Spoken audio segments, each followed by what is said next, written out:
I went on a cruise, and something terrifying happened in the blackout. I didn't know claustrophobia, didn't know darkness, until I was trapped in the underbelly of a doomed ship with no windows, no light, no access. It feels like there's no air. Like being sealed in a submarine deep below the surface. The kind of hopeless situation where you can shut off your flashlight and hide, hoping none of the contagious lunatics happen to stumble across you in the pitch, hoping for a chance to escape. But where? With no windows or doors, and the elevators out of power. And the only way out is to make it through the maze of corridors in complete blackness, hoping to find a stairwell, the same stairwell everyone else is trying to reach. When you're alone in the dark, hearing the screams, that escape route might as well be a world away. See, I had no idea the horror that lurked below when I rushed downstairs to the lower decks to search for Lily-Tsuki. Screams resounded from all directions. Crew, rushing around frantic, didn't even pay attention to me as I dashed through the corridors calling for Lily and swinging my flashlight. To them, the lights were still on, presumably running on auxiliary power since the elevators and engines were out. But to me, seeing the ship as it would look 6 days into the future, dead bodies littered the floor and crimson splashed the walls. But judging by the shrieks, the present wasn't that far from catching up. An alarm was sounding for fire, or crew muster, or some other emergency. Everywhere was chaos as staff tried to contain those who, like the goateed crewman and the woman in the red dress, had gone mad. The contagion seemed to be spreading exponentially. My shoe slipped on something slick, and I flicked my flashlight downward. Amidst the old, dried blood from my vision was also a patch of fresh, glistening red. Panic shot through me, and in my sticky, bloodied hands, the beam jittered. In this pandemonium, how was I ever going to find you? A hand snatched me out of the dark. Cold. You, what's going on? Lily-Tsuki burst, wild-eyed. Oh, thank God, I gasped, relieved she'd found me. I had some sort of contagion, madness. It got my bunkmate. Lily spoke with wild, bloodshot eyes. I woke up and she was peeling off her nails. At first I thought they were press-ons. But her fingers were all bloody, her hands shook. There was no trace of her glittering makeup or carefree persona. Her voice squeaked with panic. I shut her in the bathroom. I held the door closed and she went back to whatever she was doing to herself. If you hadn't warned me. At that moment, the overhead lights flickered on. I winced under the sudden brightness of the fluorescent lighting. Snatched in a deep breath as the putrid stench and the corpses along the corridor vanished. The walls returned to white. Passenger X was somewhere nearby, drawing my vision into the present moment. My eyes swept the hallway, across the people rushing here and there down at the far end. Then I turned, and Lily and I saw him at the same moment, standing just behind us. Missing an eye, which now dangled out of his head. Apparently he'd been in some tussles with the security staff. I slid off my backpack. A few streaks of red on the walls, I noted, stayed there even with the lights on. It was real now. I pulled out a bottle. Passengers to remain in your cabins for security reasons, the intercom blared. It had been going for a while now. Wait further instructions, and then, a flurry of voices. An argument. Abruptly, a new voice announced, all passengers report to your muster stations. This is not a drill. Prepare for immediate evacuation. All passengers. Suddenly, the intercom cut out. The ship plunged into total darkness. Screams. Shrieks, from near and far, including a gasp from Lily. Her cold fingers clutched my arm. It wasn't just me who couldn't see anymore.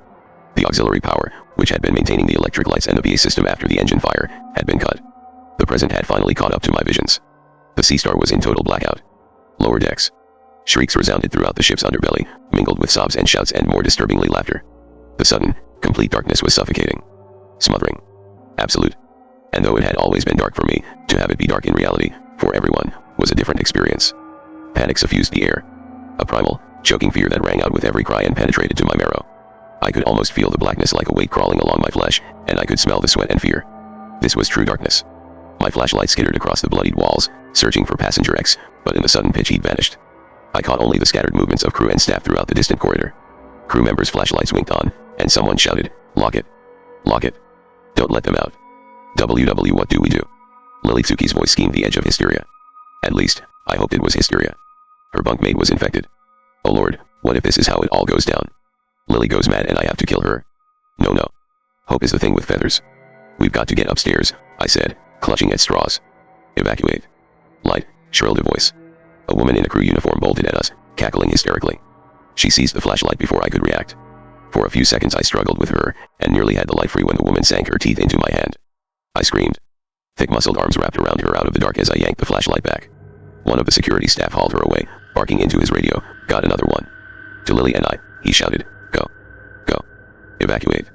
The main stairwell was behind him, but clamorous figures shouted from that direction. We retreated toward the bow. I glanced over my shoulder, briefly swinging the light back. Another crewman hustled over to the security guard's 8 or so I thought until he lunged, pressing his mouth to the other man's ear. Licking. Whispering something. As the two men fought, the woman broke free and rushed after us. Run. I shoved Lily. We ran. Our footsteps pounded along the concrete, the flashlight beam bouncing up and down as the cackling woman chased us. F forward stairwell, panted Lily. No. I seized her arm, yanking her into one of the intersecting corridors off the main highway, and through the nearest door, shutting off my light and clapping a hand to her mouth. In pitch darkness, we huddled against the door. Just outside, cackles of the woman who'd been chasing us receding somewhere into the distance. Slowly, I removed my hand from Lily's mouth, leaned my lips to her ear and whispered, "The forward stairwell is a death trap, crowds fleeing above and below will trample each other."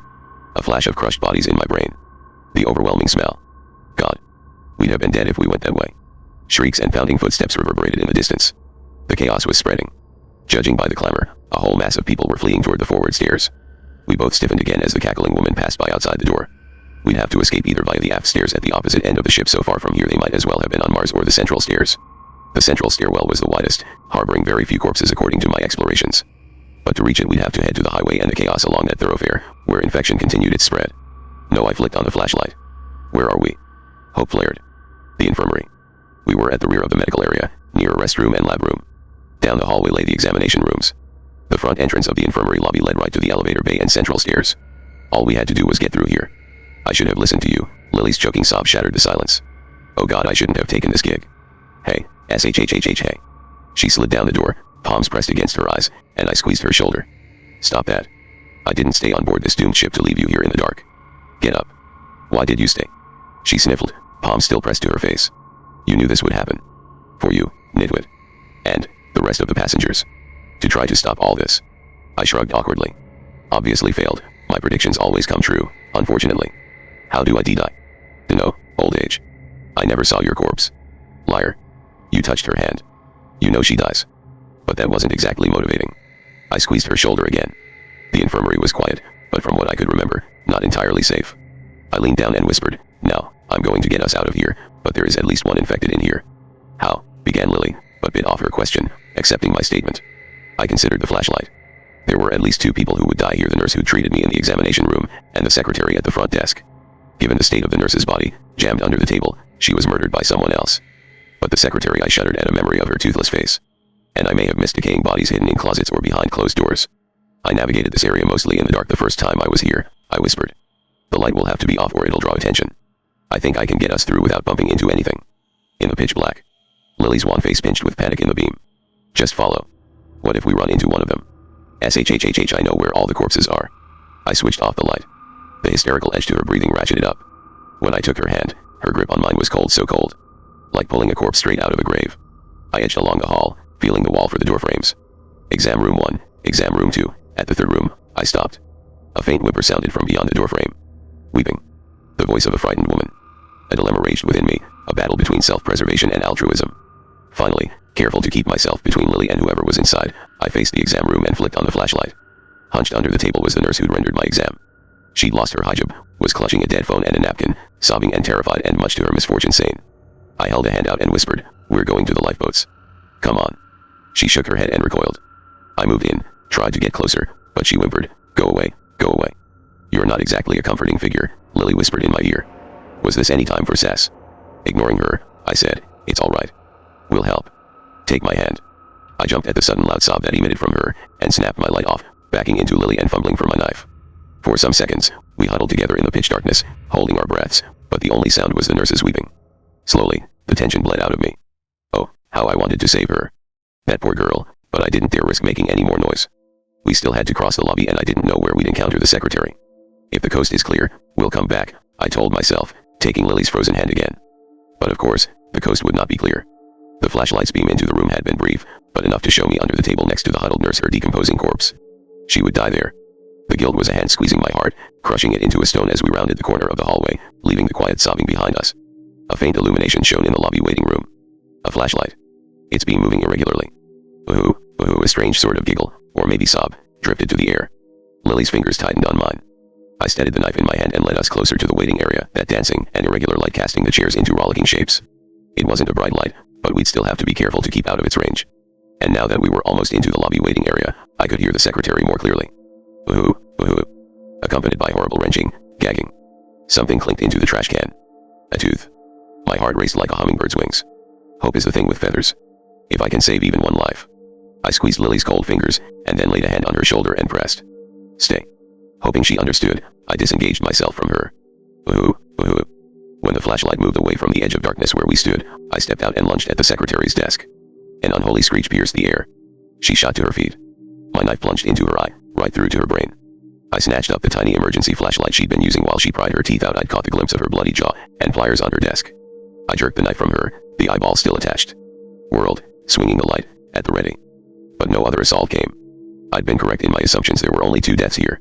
Aiming the light at Lily, I said, "Quick," and hustled us back to examination room 3. The nurse again shied back from us, but this time Lily took the lead, and after a few minutes of speaking quietly to the nurse in a hushed voice, managed to draw her with us. Even one life. Maybe we had only delayed her fate, and she'd end up back here under the table. Maybe, but hell if I was going to make it easy for fate to have its way. From the main entrance of the infirmary, we made it out to the stairwell at last and back up to the passenger decks, where a dim, foggy light greeted us from the windows.